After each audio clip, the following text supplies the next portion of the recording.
श्री बागेश्वर बालाजी की जय, सन्यासी बाबा की जय, सनातन हिंदू एकता पद यात्रा की जय, भगवती आद्य शक्ति कात्यायनी माता की जय, वृंदावन बिहारी लाल की जय और सभी पत्रकार बंधुओं की जय। आज प्रसन्नता की बात है कि एक दिन बाद ही ठीक कल 7 तारीख से 16 नवंबर तक भारत की एक सबसे बड़ी 2.0 यानी हम अपने जीवन काल की दूसरी पदयात्रा प्रारंभ कर रहे हैं। 150 करोड़ भारतीयों की 150 किलोमीटर की हिंदू एकता पदयात्रा। ये पदयात्रा सनातन धर्म की विचारक यात्रा है। इस देश को कास्टवाद ने खोखला किया है। हम इस देश में राष्ट्रवाद चाहते हैं। हम तलवारों की लड़ाई पर भरोसा नहीं करते, विचारों की लड़ाई पर भरोसा करते हैं। इस देश में सनातनीय परंपरा के मानने वाले जितने लोग हैं, हम उनकी लड़ाई लेकर के, हम उनके विचारों को लेकर के गांव गांव, गली गली, नुक्कड़ नुक्कड़ जाएंगे, हिंदुओं को जगाएंगे, हिंदुओं को एक करेंगे, ताकि आने वाले समय में भारत की जो जनरेशन है, अल्फा बीटा या वर्तमान में जैन जी, वो कास्टवाद के चक्कर में ना पड़कर राष्ट्रवाद के चक्कर में पड़े और भारत हमारा विश्व गुरु बने। इसके लिए ये पदयात्रा है, 150 किलोमीटर की है। कल प्रातःकाल 7 बजे से कात्यायनी माता मंदिर पर मंचीय कार्यक्रम प्रारंभ होगा। इसमें राष्ट्रगान और हनुमान चालीसा के साथ पदयात्रा प्रारंभ होगी। प्रतिदिन 7 शपथ ली जाएंगी।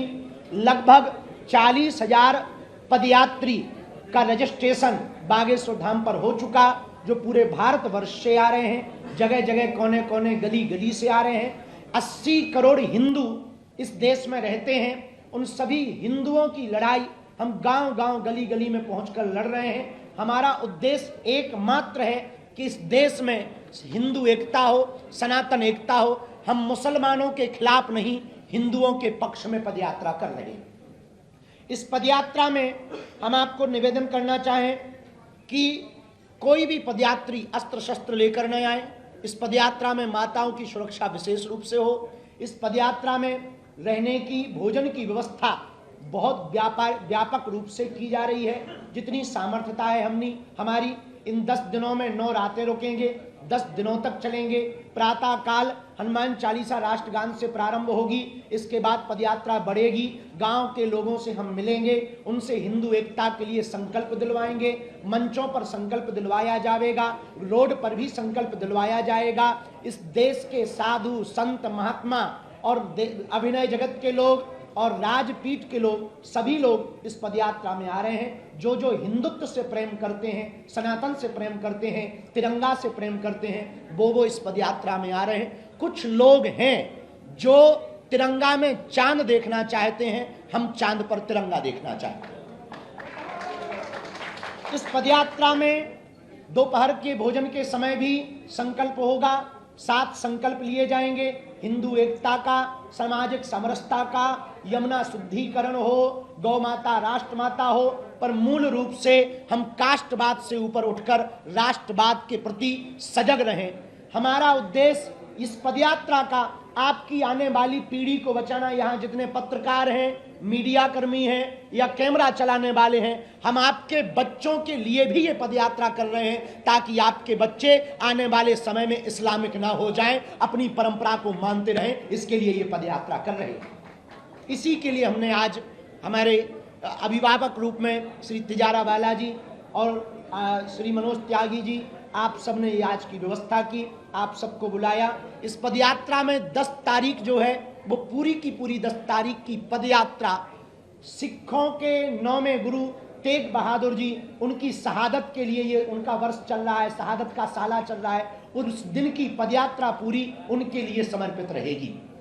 एक दिन की पदयात्रा किसानों के लिए समर्पित रहेगी। इस देश के 2 ही रियल हीरो हैं, सरहद पर खड़ा जवान और खेत में खड़ा किसान।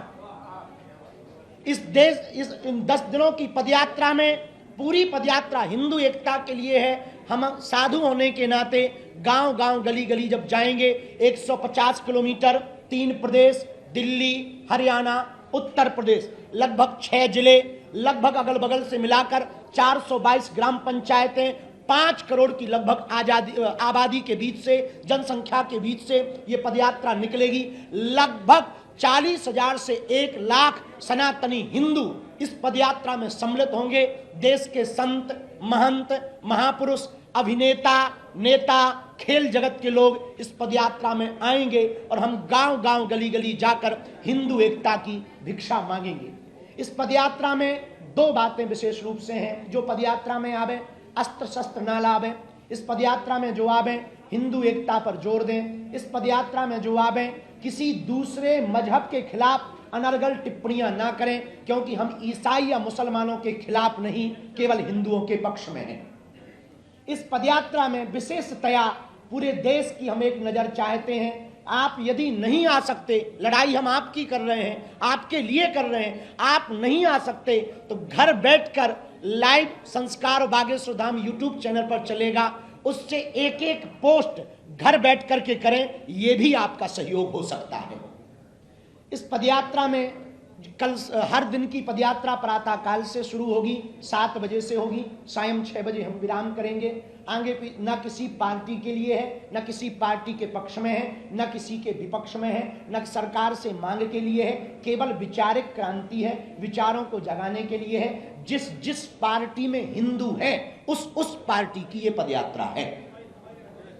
अंत में हम अपनी बात पूर्ण करने के पूर्व में इस पदयात्रा के पड़ाव के बारे में हम बोलकर फिर आप लोगों के जो भी प्रश्न हो, खुजली हो, कर सकते हैं। विनोद की बात है, हम हंसा रहे, आप लोग ऐसे गंभीर बैठे जैसे बहुत बड़ी प्रेस कॉन्फ्रेंस में।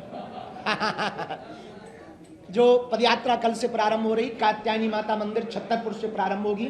9 बजे मंचीय कार्यक्रम प्रारंभ होगा। देश के सभी संत पूज्या दीदी माँ रितंबरा जी भी पहुंचेंगी एवं आप परम पूज्य श्री बद्रीनाथ वाले महाराज जी, बालकदास जी महाराज जी भी पहुंचेंगे।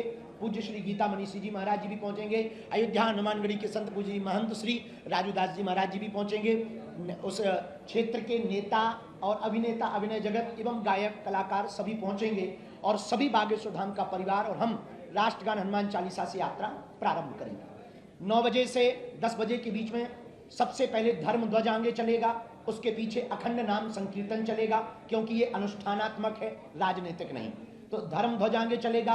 किसी भी पदयात्री को धर्म ध्वज से आगे नहीं निकलना है, क्योंकि हम सब धर्म के नीचे हैं। ये देश सनातन संस्कृति धर्म से ही चलती है, उसकी आज्ञा का पालन करना है। गौ माता आगे चलेगी, अखंड कीर्तन आगे चलेगा, फिर संत महंत चलेंगे, फिर ये दास चलेगा। छतरपुर दिल्ली मंदिर से कल प्रारंभ होगी और कल रात्रि काल तक हम हर हाल में जिरखोद मंदिर पहुंचेंगे। ये हमारा पहला पड़ाव होगा। 8 तारीख को दोपहर का भोजन मेडिकल कॉलेज में लेंगे, लेकिन रात्रि विश्राम दशहरा मैदान फरीदाबाद में होगा। 9 तारीख को दोपहर का भोजन बल्लभगढ़ मंडी में होगा, परंतु रात्रि का विश्राम 9 तारीख का सीकरी में होगा। 10 तारीख को दोपहर का भोजन विश्राम पृथला में होगा, रात्रि विश्राम पलवल में होगा। जहां जहां भी विश्राम होगा, दोनों जगह मंचीय कार्यक्रम, सांस्कृतिक कार्यक्रमों में जो हमें अभी तक सूचना मिली, बहुत भारत के प्रसिद्ध गायक विशाल मिश्रा, जुबिन नौटियाल, बी पराग, प्रकाश माली, कन्हैया मित्तल जी और अभिनय जगत के राजपाल यादव, अन्नू अवस्थी जी कानपुर वाले, सभी संत महंत महापुरुष इस पदयात्रा में पहुंच रहे हैं। 10 तारीख को रात्रि विश्राम पलवल में होगा। 11 तारीख को सुबह 7 बजे पदयात्रा प्रारंभ होगी। दोपहर का भोजन प्रसाद विश्राम पलवल शुगर मिल में होगा, परंतु रात्रि विश्राम 11 तारीख का मित्रोल में होगा। 12 तारीख को बंचारी में दोपहर में रुकेंगे, रात्रि विश्राम होडल मंडी में करेंगे। 13 तारीख को कोटवन बॉर्डर सेल्स टैक्स पर दोपहर का विश्राम होगा, रात्रि विश्राम सांस्कृतिक कार्यक्रम कोसी मंडी में होगा। 14 तारीख को बैकमेड इंडस्ट्री कंपनी के सामने दोपहर में रुकेंगे, परंतु रात्रि में गुप्ता रेजिडेंसी में कोसी के आगे रुकेंगे। 15 तारीख को दोपहर का भोजन विश्राम यादव हरियाणा ढाबा के पास होगा, रात्रि विश्राम वृंदावन पहुंचने के पूर्व राधा गोविंद जी मंदिर में होगा। और 16 तारीख वो होगी जो 10 दिन की यह यात्रा 150 करोड़ भारतीयों की यात्रा, 150 किलोमीटर की यह पदयात्रा, हिंदुओं की एकता की पदयात्रा, सामाजिक समरसता की पदयात्रा 16 तारीख को राधा गोविंद जी मंदिर से प्रारंभ होगी, छठी कला होते हुए श्री बांके बिहारी लाल जी के चरणों में समर्पित होगी। यमुना से यमुना तक की पदयात्रा है, बालाजी का बांके बिहारी से मिलन की पदयात्रा है, हिंदू से हिंदू एकता की पदयात्रा है, माया और शक्ति की नगरी दिल्ली है, माधव की नगरी वृंदावन है, वहां तक की यह पदयात्रा है। इसके बाद जिसके मन में जो भी छोटी मोटी खुजली हो बोले। जाति एक ऐसा मुद्दा है जो बहुत संवेदनशील है। जी, सिर्फ एक प्रश्न, आप जनमानस को समझाएंगे क्या?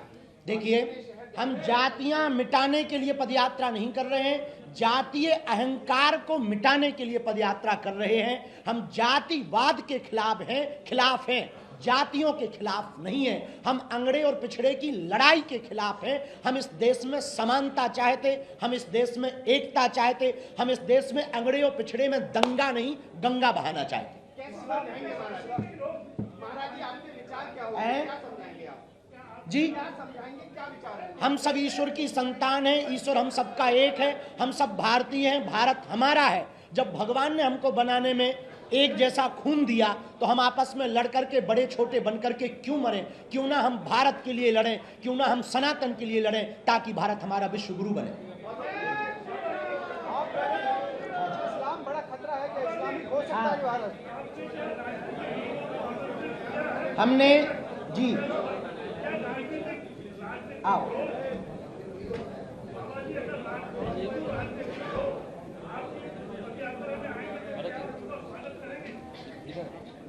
हमने सभी पार्टियों को आमंत्रित किया, पत्र भेजकर किया। समय हम पे कम था, हम अकेले हैं भैया, हमारे आसपास और तो कोई ऐसा प्रबल कोई व्यक्ति नहीं है जो देख लेता हो। हमने पत्र सभी पार्टियों को भेजा, सब पार्टियों के अध्यक्षों को भेजा, जिनके अंदर हिंदुत्व का उबाल हो, हिंदुत्व की विचारधारा हो। यदि हम उनके लिए लड़ाई लड़ रहे हैं तो वो आए तो वेलकम, ना आए तो भीड़ कम। आपने कहा मैं ये लड़ाई, मैं ये यात्रा आपके बच्चों के लिए कर रहा हूँ। हाँ, कभी इस्लामिक ना हो जाए तो इस्लाम बड़ा खतरा है इस समय भारत के सामने। इस देश में कुछ लोग गजवाए हिंद के नारे देते, इस देश में कुछ लोग सरतन से जुदा के नारे देते, भारत तेरे टुकड़े होंगे ऐसे नारे देते। 1947 में भारत का एक टुकड़ा पाकिस्तान बना एक विशेष मजहब की मांग पर। जब विशेष मजहब की मांग पर पाकिस्तान बन गया तो शेष बचे हुए हिंदुस्तान को, जहां 80 करोड़ हिंदू रहते हैं, उसे हिंदू राष्ट्र हो जाना चाहिए। ये हम विचारों पर भी चाहते हैं और कागजों पर भी चाहते हैं।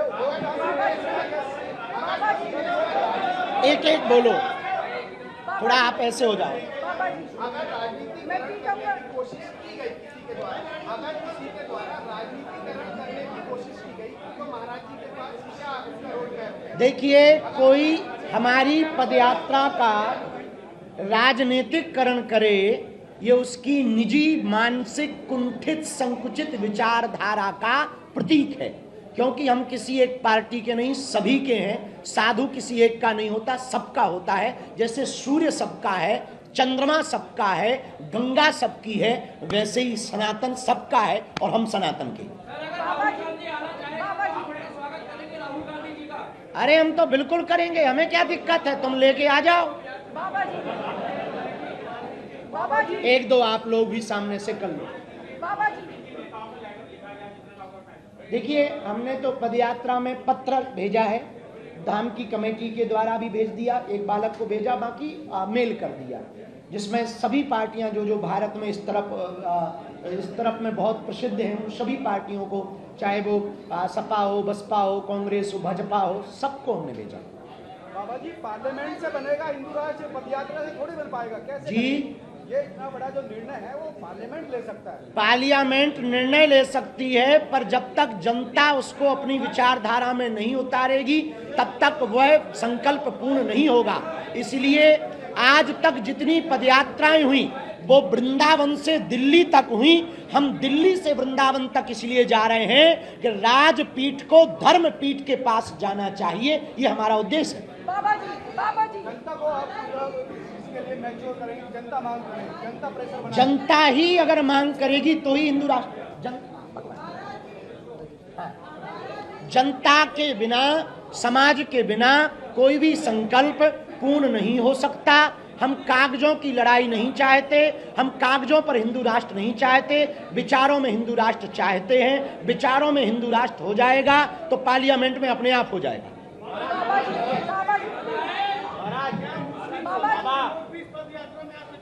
सिख परंपरा के पूरा समुदाय आ ही रहा है। इस्लाम धर्म के कुछ लोग हमारे पास आए कि हम पदयात्रा में आना चाहते हैं। हमने कहा तुम तो घर वापसी भी कर लो, वेलकम टू यू। और वो भी आ रहे हैं, उससे हमें कोई, देखो ये पदयात्रा,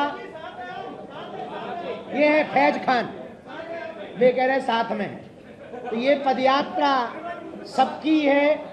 इस्लाम, ईसाई सब लोग आ सकें, पर कायदे में आएंगे तो फायदे में रहेंगे। महाराज, यदि कोई आपकी पदयात्रा में आता है, कोई आपकी पदयात्रा में आता है और कुछ इस तरीके का बयान करता है जिससे पदयात्रा को नुकसान हो या हिंदू राष्ट्र की भावना को नुकसान हो, तो क्या आप वो अलाउ करेंगे? हमारी पदयात्रा में सबको बोलने के लिए नहीं है। आप सब बोलें, पर जो संकल्प के लिए हो रही है वही बोलें। हमें दूसरा भय ये है, कुछ लोग हमारे पदयात्री बनकर दूसरे मजहब के पूजा पाठ के केंद्रों को कोई नुकसान न पहुंचाए, ये हमारी विशेष प्रार्थना पदयात्रियों से तो है ही है, पर प्रशासन से जरूर है कि उस पर नजर रखें। धन्यवाद।